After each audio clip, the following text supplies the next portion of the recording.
অভিবাসী বান্ধব দেশ হিসেবে পরিচিত সুইডেন।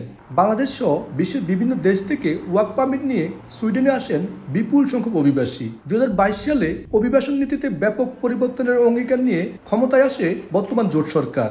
এরপর থেকেই পাল্টাতে থাকে সে চিত্র। অভিবাসন খাতে কঠোর নিয়ম নীতির কারণে হাজার হাজার অভিবাসীকে সুইডেন ছাড়তে হয়।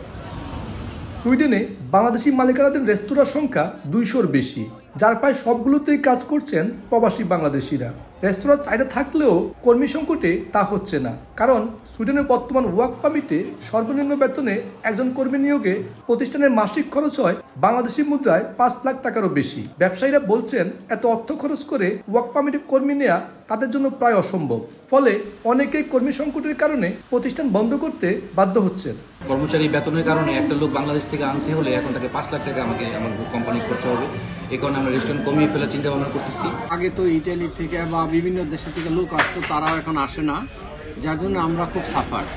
কিন্তু আমরা এটা মনে করি সরকার এটা একটু খেয়াল করা উচিত যে আমরা যারা ছোট ছোট ইন্ডাস্ট্রি আছি তারা যেন আরো ডেভেলপ করতে পারি। সুইডেনে 4 বছর ওয়ার্ক পারমিট নিয়ে বসবাসের পর স্থায়ী বসবাসের আর 5 বছর বসবাসের পর নাগরিকত্বের আবেদনের সুযোগ রয়েছে। ফলে অভিবাসীদের পছন্দের দেশের তালিকায় দেশটির অবস্থান শুরুর দিকে।